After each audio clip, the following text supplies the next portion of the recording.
Once we've devised the programme and we've built it up, I'm cramping from all the standing up today.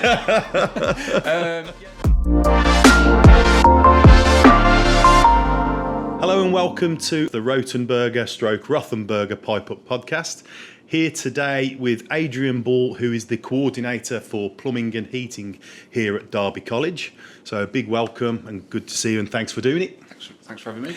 So basically, more than anything, we're trying to see about the industry rather than just be Rothenberger robots. Yeah. So we've been invited here today as a business to come and talk to the students. So what has today been all about, the industry day? So today's been about getting all you guys in, all the manufacturers, all the businesses that work in plumbing, meeting the students meeting you guys in, and just adding to their learning journey what we can give them. Yeah. On top of sitting in the classroom, delivering the theory to them, and then trying to get them to come out to meet you guys, to see the tools, to see the boiler manufacturers, to see the pump manufacturers, and hands-on, see it in action and learn from you guys that are the industry experts. Yeah, so also with other manufacturers, like I've seen a lot of the guys who I've known for years out there. So is it really important to have a relationship direct with the colleges and the manufacturers, would you say?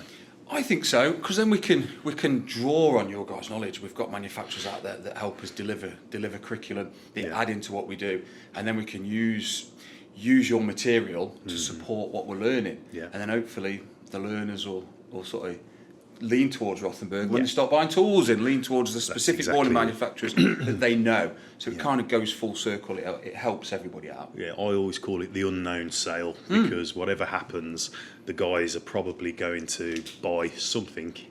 Even if it's giving them a tape measure to welcome them for the day, they always remember that. And it's nice that if we get in first, I just think it's a no-brainer for us to get involved in college work. I think so. Stuff. I think I used to work for Velo, a pump manufacturer. Pumps are big on the curriculum now. Booster pumps, heating circulators. So I talk about that a lot. I've got a really good relationship with the guys. They come in quite regularly and they add to it. And I suppose the idea is that unknown sale, that in the future they're so familiar with the product, they buy it. Yeah. So from your point of view, how did you end up here? Take it you're in the trade, or was in the trade? I was in the trade, yeah. I started about 22 years ago. Started as a heated apprentice, very conventional route into the industry. Did 4 years, did my gas at college. I came to Derby College as a student. Which is nice to be back. And then I did, I don't know how many years I did in the industry, maybe 10 years in the industry. And then I left the sort of smaller one-man band, going to the larger companies. I worked at Mighty for a little bit, and then ended up at Velo. Started in their technical department, moved my way up into sales and project management, looking after the big jobs around the country. I was doing a lot of travel. Had young kids at home, doesn't really match up with the family, and ended up knowing a few people at the college. And one of the managers at the college said, "Do you want to come?" And I just had a chaotic week travelling from London to Edinburgh to Jersey, and I thought, you know what, I'll come here. And it's great. Yeah. No, you live in Derby as well? So I live about 5 miles away, so it's really handy. The learners are great as well here. Yeah. That's good. That's what you need as well, because obviously we do a lot of college days, and you do get a real mixed bag. But generally, in some places, you get so many diamonds in the rough. I find sometimes it's a shame for some of the guys, because they want to learn, but they don't want to look silly in front of their other ones, so they'll sort of hang back a little bit. So I always tend to say, if you've got any questions after. Yeah. Did you find that when you're doing the teaching part, you have to? We do, but I think, to be fair, our learners now, they've been, the ones I teach the level 3 programme, and they've been here for a couple of years now. They know what it's about. They know to draw off you guys, because they understand how valuable it is to meet not just Rothenberg, but all the manufacturers, and draw off them. So they do engage quite well. I think today they've engaged quite well. Absolutely. I mean, a lot of the guys who've when I was here in November 23 doing it, a lot of the guys, they remembered me and was talking to me about certain things and saying, one of the guys said, I've got one of the press tools now and all this sort of thing. So did they learn press here? They do. It's on programme. It's not massively on programme yet, which is, we're guided by the qualifications and the government. But it is on programme, just not massively. I think they have to show the ability that they can do press, so to prep the pipe, make the joint and test it, Yeah. and then they move on, and then they go on to more the install cylinders, bathrooms types of things and assessments. Brilliant. So I've got a few different questions here just to remind Okay. me. So the current landscape, so challenges and opportunities in training the next generation. What challenges do you have? The big challenge at the minute is learners getting into apprenticeships, Right, and I'm okay. sure that's a nationwide thing. But certainly for us, we've got an abundance of brilliant learners that really want to get into the industry, and they can't find an employer. Yeah. It's very difficult, and I'm not sure why. But we open the doors to employers. They can come in, meet the learners. They can meet us. We can give them we can point them towards specific learners in their locality. But there's definitely a shortage, and that's the challenge for us. I mean, to get these guys into employment, Like a placement of some sort, just to get them going. more than a placement, actual apprenticeship, because you've got these guys 17, 18. They're hungry for the work. They really want to get into the industry for whatever reason.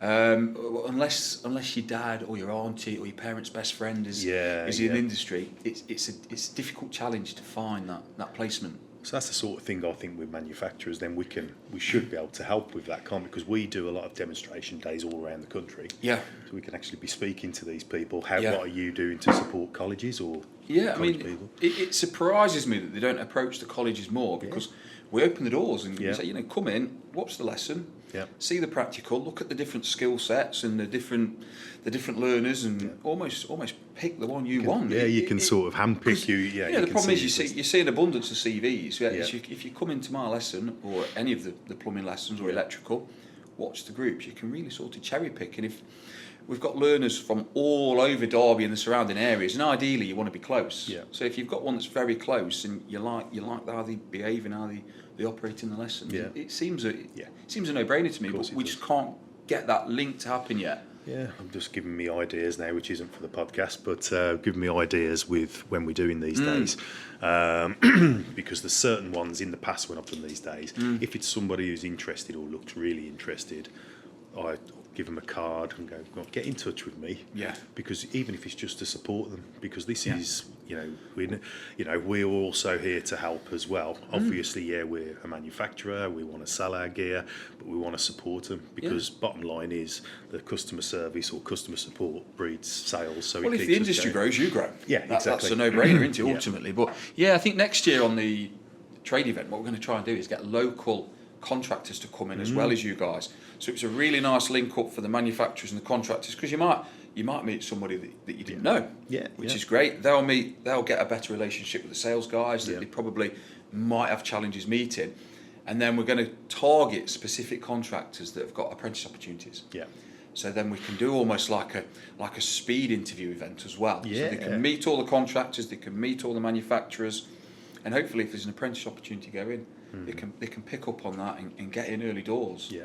Because it really is the big challenge. The students that we get are more than capable, and we're just struggling to get them into place. Yeah. So the other week, I believe Dan, regional sales manager for the area, he came and done a talk. Yeah. Does that sort of thing help you guys? Is it interesting for them? Because it's more plumbers, isn't it? Rather than everyone comes in on an industry day. Yeah, it was all plumbers. He came in to see our level 2 learners and our level 3 learners, and Dan was fantastic. I think he sort of picks up on the level 3s have been here longer. They know the stuff more, and he tailors to the group. So Dan's he's really got the hang of it now. He's great. And the learners again, they're picking up on how to use the tools. They're really getting involved well.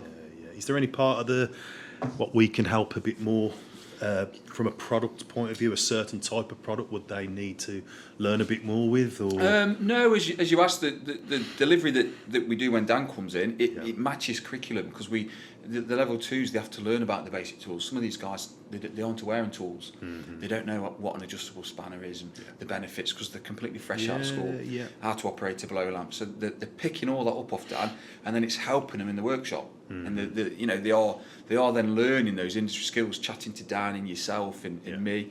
When they go for job interviews, they're just displaying a bit of competence and a bit of knowledge. That's it. It always looks good, because it's the old professionalism aspect of it. You want the youngsters, because it's a generation thing as well. Everybody will say it's a generation, but you want them to be personable as Yeah, well, and yeah. you need to be able to talk to people as well. Yeah, they've got to do that. They've got to engage Absolutely. with you guys and almost practice on you guys and learn to engage and how to speak to people, because it's a skill. Yeah. And then when they go out to these employers, they are better at it, and they present themselves a lot better. Yeah, It just increases the chances for them, which is what we want to do.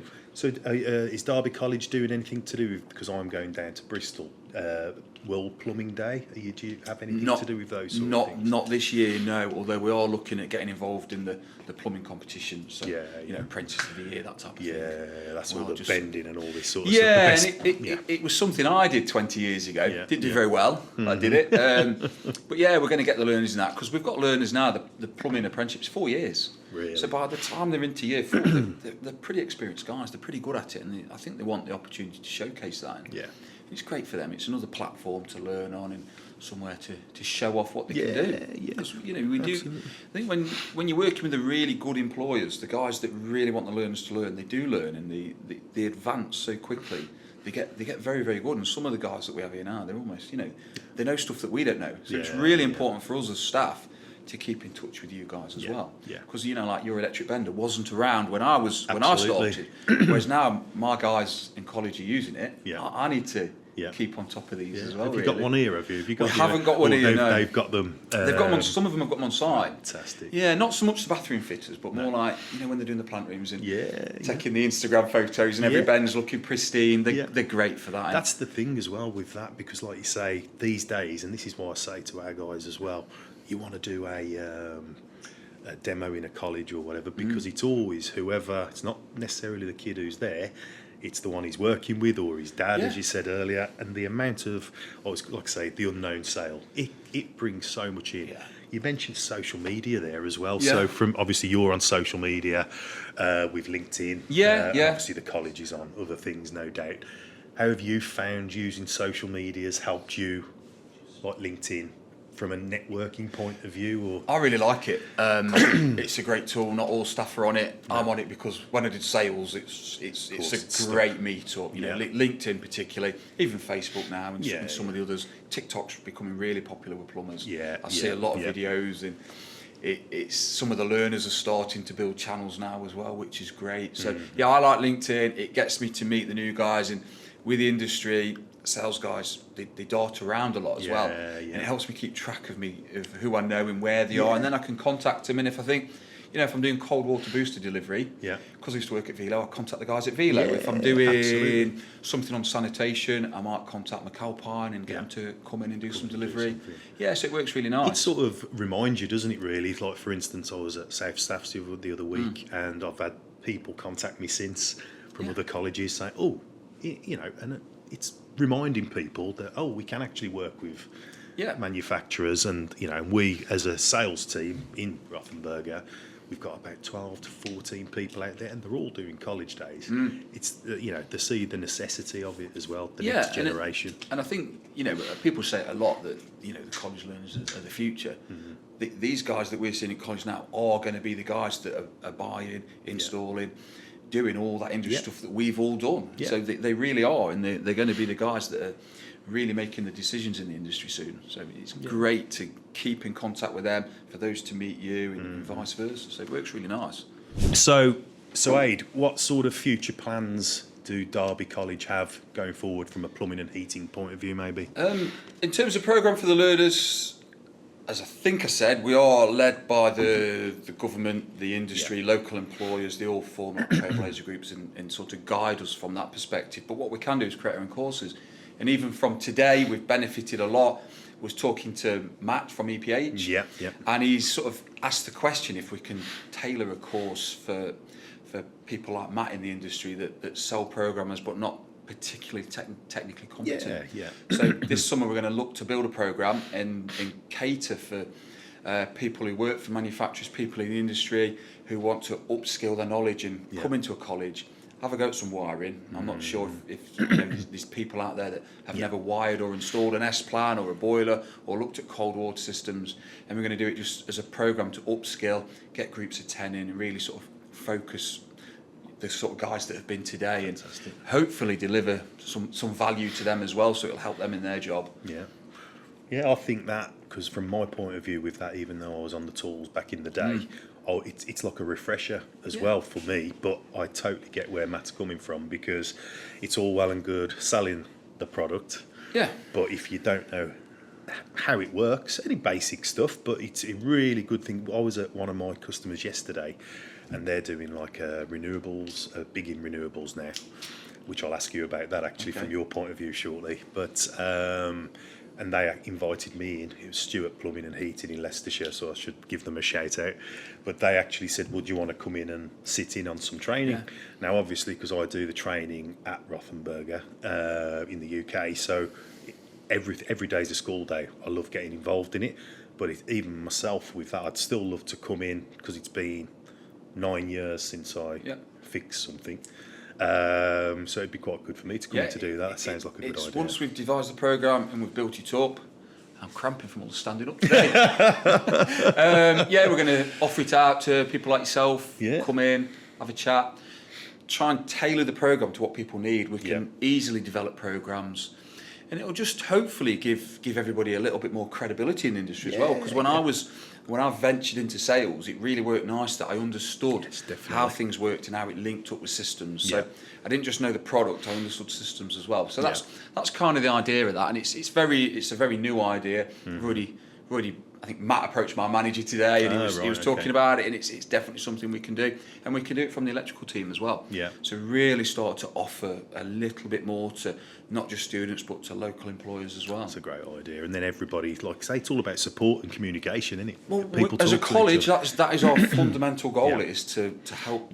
It's the needs of the locality. So if we can do that and improve on what we're offering, it's great. And again, be led by what you guys need. If there's somebody that needs something on S-Plan Pluses, we can add that in, or we can take out to suit. So it's a really good idea. Some of our guys, obviously, they're all good salespeople, and obviously with training, they know a lot of our products. But there's always something. Still me as well. I'm always still learning every day. So it'd be great to get some of our guys in as well. If you don't mind. The industry's changing so quick as well. I mean, we've got like a low carbon room now that we've built in collaboration with Valent. It's open. We can start to demonstrate and show and understand how it all works and how it all links up with what we already know. Which is great, because the colleges we're staying ahead of all these new advancements by meeting all you guys as well. So it works nice. To Valent, have they been a big help? Have they been a big partner of the college? I mean, they're running the low carbon apprenticeship now. We've got 10 learners of theirs that come into college on day release as a typical apprentice, but they're on the new low carbon qual. Valent are really supportive of the college. They've helped us build a new training room. They're supporting the students, the learners really, really well, and they're helping us from a delivery perspective, because they are the experts, and we're really drawing from them what they know, so that we can pass that on. They are good. I mean, I just noticed in the hallway there's a huge Valent wall, isn't there? It just looks nice. It smartens up the place, and it helps us keep in touch with all the innovations that are happening. So from your point of view, you obviously know a lot more than what we would now, obviously on the tool side, but renewables or air source heat pumps and all this, are you doing courses what are including that now, or involving that? We've got a program that we taught last year. It was a very brief upskilling, and that was open to everybody. We delivered that to the learners, a bit of an introduction, what it was about, how it works, and then we've got the low carbon technologies as well, because there's a definite shift in the industry, definitely. and low carbon, air source, ground source, solar. It's changing. It's not just now a domestic combi boiler what people are having. So are you having to learn yourself as well about it, or is it? Yes, we are. We're learning as the industry changes all the time, and we're going on programs of learning. We're trying to keep ahead, and that's what we have to do. And again, just to maintain what we're delivering and to make sure the courses are relevant. And we're just a little bit ahead of the game. So we're speaking to manufacturers mainly about this, and really trying to get that knowledge into us. Because again, 20 years in the industry, it's moved on so much. They were about then, but not like they are now. Yeah, exactly. It's becoming a much bigger part of the industry. That's like from our point of view with press. There was out and about when I was on the tools, but you'd pay X amount extra. But now you know, they were getting a little bit more because of obviously insurances and stuff like that. People are having to do it because of the lack of hot works. Yeah. So it's getting more and more. It just moves on. And honestly, we're going to end up with a press tool this big soon. Yeah. And just tell. I mean, they've changed now. When I started, when I moved into sales and I started working down in London, it wasn't that popular when I was doing it, and everybody was buying sort of compression fittings. Yeah, yeah. And they were so expensive. But people were put off by the price of a gun, weren't they? Yeah, exactly. But then, you know, a gun at a couple of grand when fittings, you're saving 300 quid a big fitting. Exactly. It's a no-brainer, isn't it? So if you had to pick from what you see, I'm guessing I'm probably going to know what it is. What if you have to pick a Rothenberger tool? Yeah. Of anything, which is the one, not just the tried and tested, because I know what you're going to say is your main one, but of any of the tools you see on these days, what my stands go to is the 6-inch adjustable. I love it. Okay. It's the Tap King, isn't it? Yeah, I love it. yeah, I use it all the time. It's a little bit easier to get in the tight spaces than other tools. I really like it. You know, all the time. It's always in my toolbox. It's the first one we go to. Yeah. Rothenberger blow lamp. I've got my handy bender that I've had for a long time now. It's got all the rust down the handle and stuff. But it's still going. You don't get a lot of use now. No, a little bit. Mm-hmm. Brilliant. Aid, like I say, thank you so much for having us. Thanks for coming. Been a brilliant chat, not interview. We won't call it interviews. And look forward to working with you in the future. Still, we'll just keep it going. Why not? Yeah, thank definitely. you. Thanks a lot. Thank you so much, everybody, for joining us. If you've got anything you want to say, comments or anything, or even if you want to get in touch with us guys, even at the college, especially if you're in the area and you'd like to get involved in what Adrian talked about regarding getting an apprentice or whatnot, by all means, drop us a message. But thank you very much, and we'll see you next time.